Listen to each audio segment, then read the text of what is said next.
readers and writers. I'm author Leslie Moise, and I talk about the writing process, research, and give updates on my own works in progress and published books.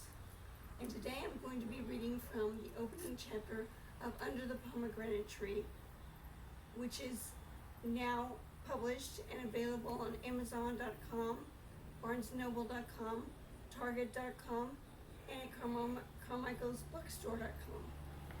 First, the author's note. This book is set in 2500 BCE.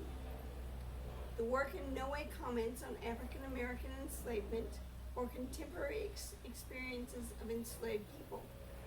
The novel's setting predates Islam by millennia. It is not a commentary on Middle Eastern culture or contemporary paganism.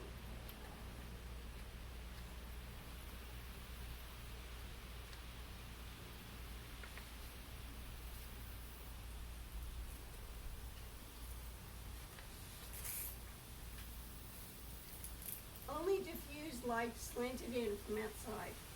Eyes shut, my father sat in an elaborately carved chair made of stone from his own quarry, one of the richest providers of stone in the whole land of Aman. I stood before him for a long time, but he never opened his eyes. His nose looked especially hooked, his lids extra thick and heavy. Does he even know I'm here? Surely his servant had announced my approach. At last I scuffled my feet. Father's eyes flew open. His brows arrowed down toward his nose. You're here at last. You kept me waiting long enough. He hitched himself upright in the chair. It took him a couple of tries. He was so big, not softly petted like I was, but thick-bodied, hard. I've selected a husband for you, one who brings more wealth and honor to our family. I don't want to marry. My voice sounded fragile as flower petals. I took a breath, tried to form it. After all, there was precedent in our own family. I want to stay single like Aunt Coupeau.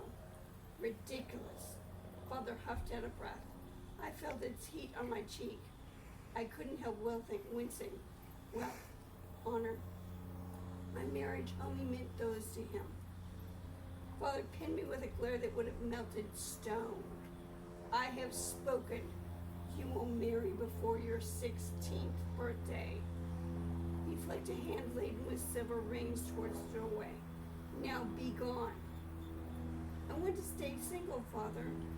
I felt even shorter under his scowl, but made myself go on. Aunt Coupeau never married. He didn't flicker an eyelash, but he seemed even bigger because of his stillness. I swallowed with difficulty and crept back a step, like the slaves often did before I caught myself. Would his hand whip out and clutch me by my robes, or would he leap to his feet and shake me, strike me? At last he banged one fist on his thigh. I nearly skittered out of my sandals. What had your wishes to do with it? And my sister did not wed because she proved too obstinate for any man. You are biddable. You will do as I say. He flicked that hand once more. Be grateful I have told you my plans. Now, be gone. He stretched his legs out before him. I was slip through the heat of the day. Father closed his eyes as if I had already left, as if I had never been there. My marriage, already arranged. He didn't see the flinty set of my jaw, though my stomach squeezed into my throat, but he must have heard silence when he expected retreating footsteps. Eyes still shut, he chopped a hand through the air. I said, be gone. This time I didn't back away. I have no desire for a husband. Could he even hear me? His eyes slid open. I have spoken.